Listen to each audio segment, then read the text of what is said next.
Hey, what's up, everybody? It's Jesse from HouseboatKings.com, and I'm going to show you the methods that I use to plan my houseboat trips to Lake Powell. So this is specific to Lake Powell, although I think you could probably use this for any type of houseboat lake, but this is specific to Lake Powell. So first thing I want to show you actually is a visual of what you're dealing with when you're looking for a campsite at Lake Powell. And what I'm talking about is lake level.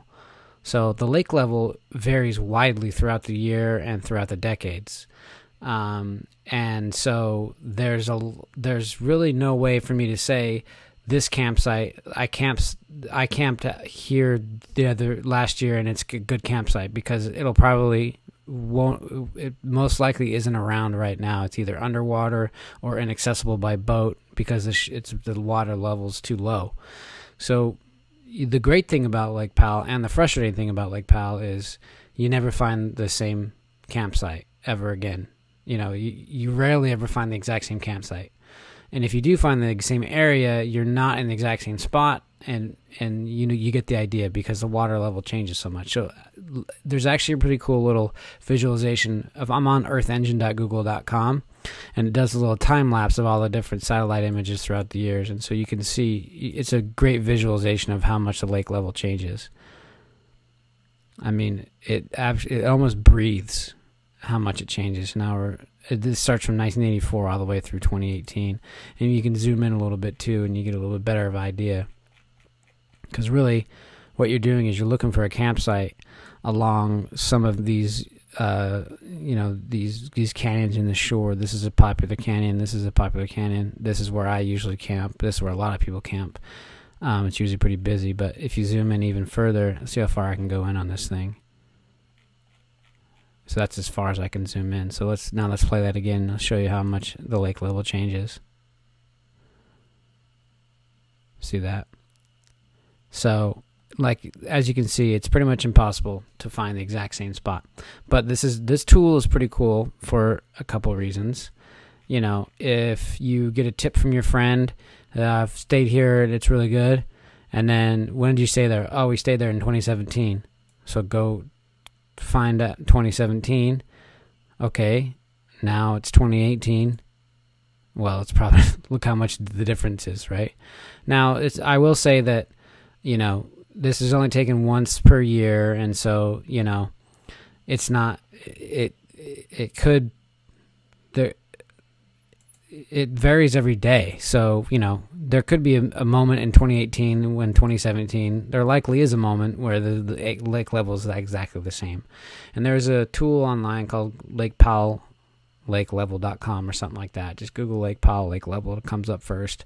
You can see roughly the how much the lake is, how much water's in the lake, and you may not be able to say, oh, well, this number is good, this number is bad, but you can say, well, 2 months ago the lake had a lot more water in it. Now it's a lot more depleted. So what does that mean?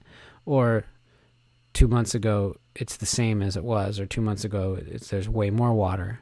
So you can just kind of use it to understand maybe where you're at. But this is an interesting tool to kind of look at and play around with. So that's Earth Engine Google. But the best one to find a campsite is Google Earth. It gets really nerdy in here, and it's really awesome, but don't be intimidated. It's actually pretty easy to use. There's a couple tools I'll show you that you can actually use to save all your information and use it as a planning document or a planning resource for everything, which I recommend. You also don't have to get this nerdy with it, but I think this is the best way to do it. So first, I'll go over what is the best possible Lake Powell campsite. And there are fundamentals that are really good. So fundamental number one is you got to get beaches. I prefer beaches because you can do so many. You can play golf. You can play all the different beach games. Everyone loves beaches. Problem is everyone loves beaches. So, they're pretty usually pretty crowded, but you can, I've found very secluded, awesome beaches. It is possible. So, first thing I would do is kind of get an idea of where some of the beaches might be. So, first of all, I would recommend anything, for a first timer. This is where you're going to be launching from. This is called the cut through, right? Nobody camps in here. This is not a campsite. You go through this cut through, which saves you hours of time. And then some people do camp in here, but it's kind of weak sauce. I mean, it's doable. People do it. I don't really recommend it because it's just not that interesting in here. I mean, look, the whole place is interesting. I love it. I mean, you're going to have a good time no matter where you go. But, yeah, I've never camped over here. Let's just say that. Take a hard left right here at Albuquerque. And then I love going to Padre Bay. And I will mention also that so do a lot of other people. But Padre Bay, this is an amazing place to go wakeboarding. It's huge. There's plenty of room for everybody to just mess around. Although I will say it gets windy sometimes, so just be careful with that. But there's so many beaches. I mean, look at all these beaches. All these beaches. Everywhere is beaches. Beaches everywhere. So what makes a good campsite? So ideal campsite is something that has a lot of beaches, like I keep saying, but also where do the shadows of the walls lie later in the day? Okay, so you want an east-facing wall so that when the sun's setting in the west, even though you'll miss the sunset, which is unfortunate, you'll still get amazing colors along the rest of the lake. So it's not really missing anything. But this whole wall will now be a shade canopy for your boat if it's right here, let's say. So now you get a late afternoon shade that is going to be such a relief for you especially if it's in the summer. So that's number one. If you can find a beach that's on an east-facing beach with an east-facing wall that provides shade late in the day, that is amazing. That's really the best. Second thing is I would mention is that you want to stay away from the channel. So this is the channel right here, which really is what is the original Colorado River, and the channel has a lot of current, and there's also a lot of boat traffic, so it's really rough. Now, I've actually stayed here once, and it wasn't bad at all. I think it was protected enough that it didn't matter, but I did stay, and actually this wasn't even... I don't even think when I stayed here, I don't think there's this much water. I think it cut off right out here. And so I was maybe in here a little bit or something. But basically I was right off the channel, and I found it to be a nice place to camp. But if you were going to try to camp right here or something, it would be awful. I would not recommend that. You do want to find something that's, off the beaten path, away from the channel, in a side canyon somewhere. And the third thing I'll mention too is that you want to watch out for clay. So there is a problem with clay, and it's hard to tell from the boat if it's clay. You have to get out, get into speedboat, get out, go inspect the beach, make sure it's not clay. Because if you parked your houseboat in clay, you're basically stuck, and you're gonna have a bad time. So again, the best campsite possible is east-facing canyon wall for late afternoon shade with no clay and a lot of beach, and that's basically it.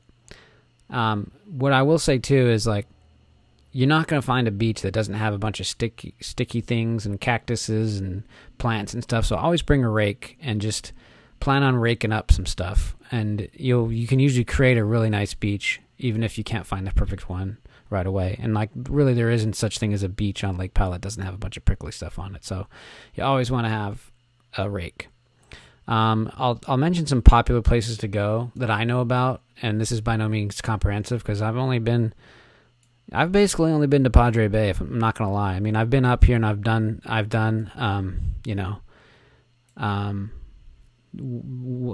Rainbow Bridge and all that stuff, and I've explored some of this stuff, but we've always camped, maybe West Canyon was the furthest we've gone. So, but I know that this is called Gunsight Canyon, or just Gunsight Butte, Gunsight Bay. This is a really nice place because it's super secluded and private, and it's really beautiful. And Alstrom Point is like, that's the place where you see the most amazing views of Lake Powell, like the most famous picture of Lake Powell. That's where that picture is taken from. You can't get there from here, I don't believe, but maybe, it doesn't look like it. I don't think you can. You have to drive from here. But anyway, this is a really popular place, and it's really nice and private. This is maybe slightly more popular because, like I said, it has the east-facing canyon wall, so you get that late afternoon shade. And I've stayed in this area right here before, and it's fantastic. The view from here all the way over there is amazing. It's incredible, especially at sunset. You just get this huge, really cool vistas from on this really far away wall, and you can see the buttes and stuff. Same thing with up in here. Usually it's pretty good.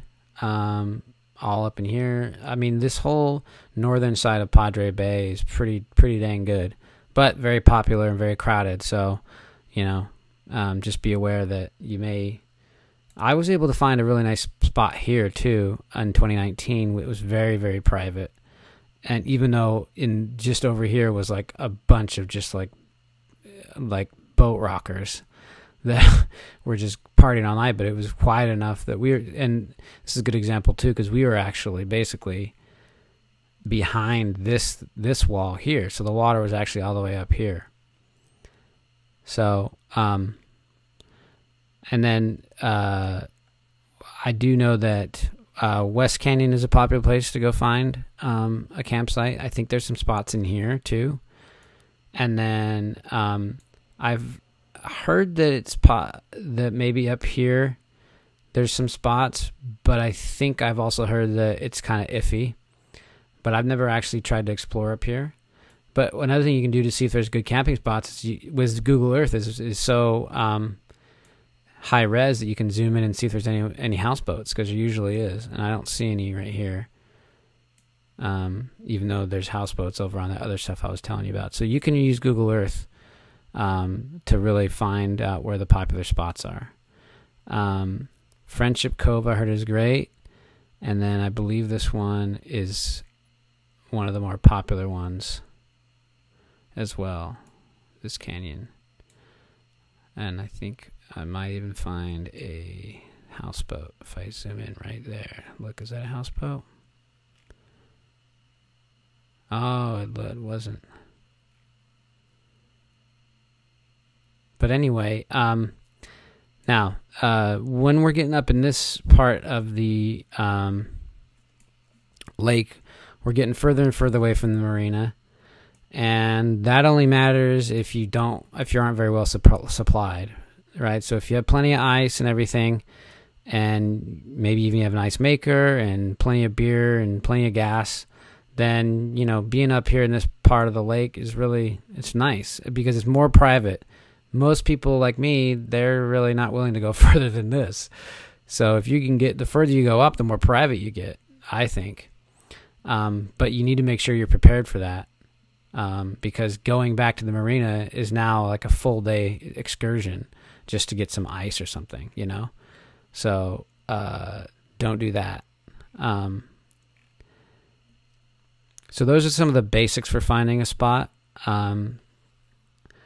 There's a lot of stuff, there's a lot of stuff to talk about in this way. Now, the next thing I'll show you is something very important.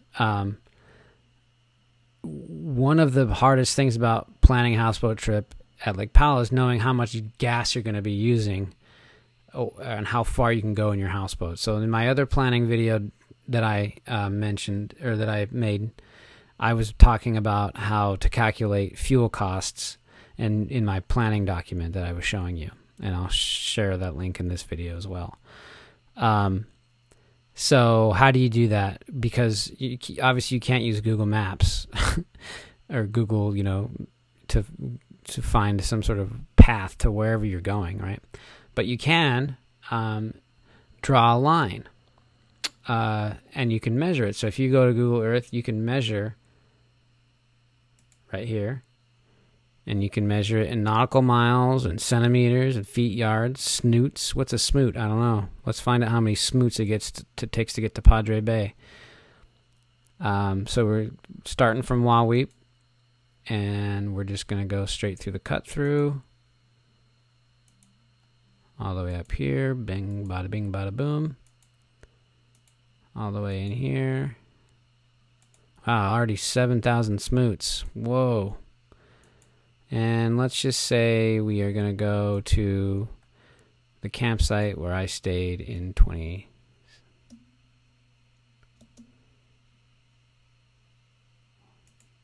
Oops, what did I do?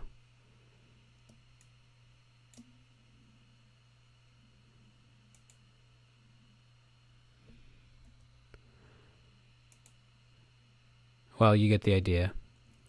I was able to draw the smoot line all the way, start new. Alright, I'm just going to do a rough one real quick just so you don't have to watch me do this again. But you get the idea. Zoom out a little bit, and let's just say we're going to go right to campsite 1, which is what I had selected right there. Boom. 16,000 smoots just to get there. Done. Alright, so now you know, obviously we're not going to measure in smoots, we can measure in nautical miles or regular miles. And we'll know how far it is from here to there. And you can hopefully use that to calculate how much gas you're going to use. Now the other thing you can do, there's 2 more things I'll show you, and this will be the end of the video. So I've got that smoot line there. And let's just make sure that I like that campsite, because I think it's good, but I'm not so sure. So, first of all, this little guy, you've seen him before on Google Maps. Let me tell you how many more pictures there are now that you can. So see all these little blue dots? These are all pictures now where you can actually drop yourself in and just double check that you like that camp spot, which is unbelievable. Let me tell you, the Lake Powell veterans are freaking... They'll tell you how hard it used to be. But anyway, so look, there's a little... Someone took a picture right across from where my campsite is that I want to go to. Cool. Thanks you for whoever took that picture. And here we are. So, and I can tell you right now, I stayed in this exact same spot. Well, actually, I stayed around... This is crazy. The water, I was like over here. And we were able to climb up. We were able to see this side of the rock face from over here. That's how much the water had changed. So, and we were like dancing on this rock face and doing like a fire and stuff, and the water was right there. So anyway, that shows you how much the lake changes. But anyway, someone's taking a 360-degree picture right here. Like, yeah, this is pretty sweet. Ooh, look at that. Nice little sunset, everything. Look, someone found a good spot there. So I would say this is a fantastic beach. I mean, look at all this open space you have. Cool, I like it. All right, so now, if I'm going to be using Google Earth to plan my trip, then I can actually say, ooh, I'm going to place a pin.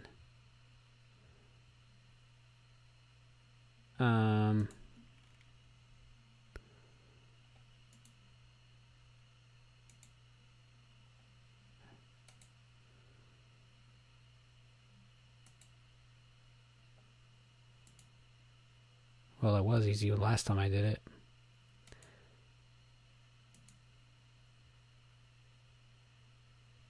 Nope, nope, nope, not going to do that.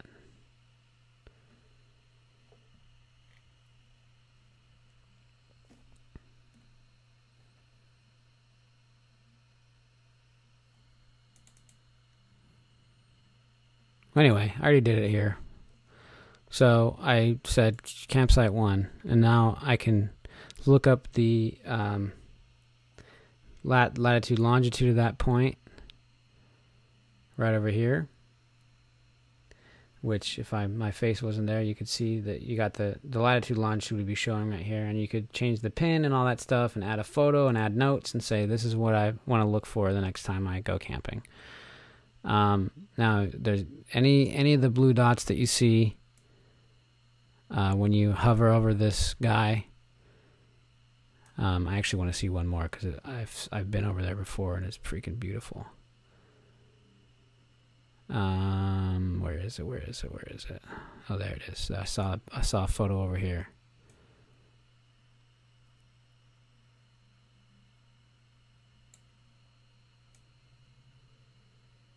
I probably got to get rid of this or something.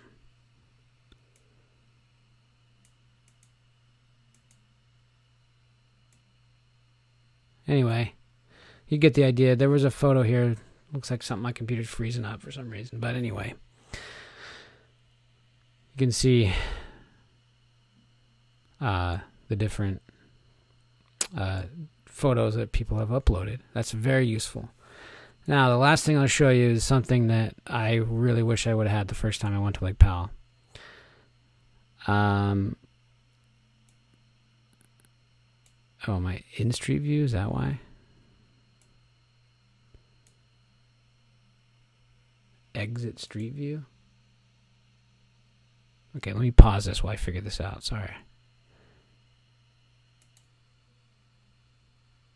Alright, I reloaded the page and it's working now. So anyway, here's what I was trying to show you. There was a photo that was taken right here, which I saw somebody camping there last time I was there in 2016, and it looked like an awesome spot. Yeah. Yep. This is where we were camping right. Well, the water was a lot lower, but we're camping right around here. This is a great spot. Yeah, this guy. Ooh, see all that late afternoon shade? This is like the best possible spot you could pick. If you can get this spot, you're set up. Look at that. Ugh, I love it. Oh, well, why don't you just bring that boat with you, too? Jeez. Look at that thing. Yeah, well, it doesn't matter where you camp. You got that thing, you're good. But look at this. Oh, God, that's beautiful. See, this guy, the only reason he took this picture is because he wanted to show you his boat. Because you know how boat people are. He's not really trying to capture a landscape or anything.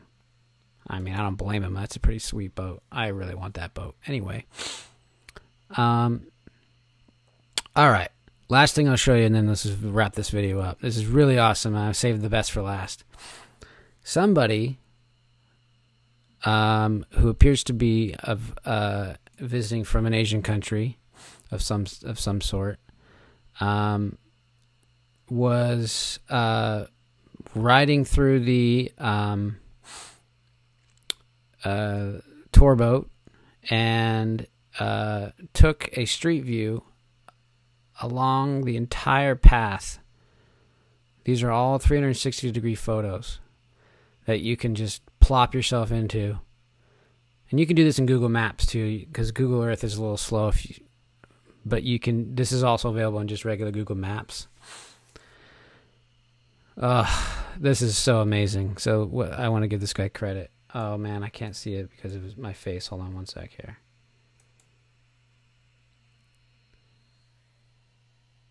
Ichio Asanuma. Ichio Asanuma.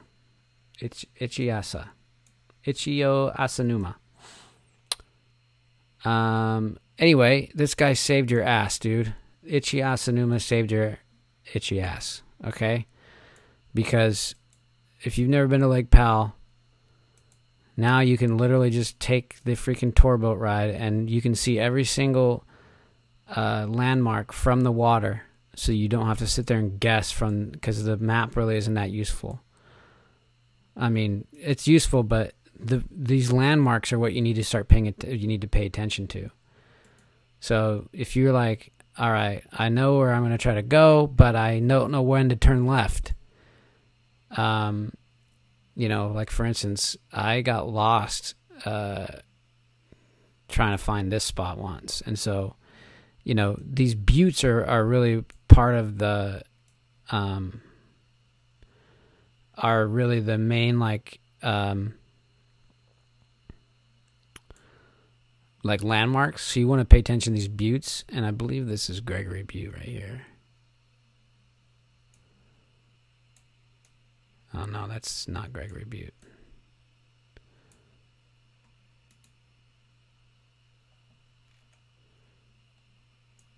Oh, wait, that might be Gregory, and then this is Dominguez. Which one is Dominguez? Now I can't remember. One of these is called Dominguez, one of these is called Gregory. Oh, this one's Dominguez. Yeah, here we go. So this is a popular one. This is Dominguez Butte, and this kind of marks this basically marks the end of Padre Bay. And so you want to just take this tour boat ride and just see what it looks like when you're coming up on Dominguez from the lake.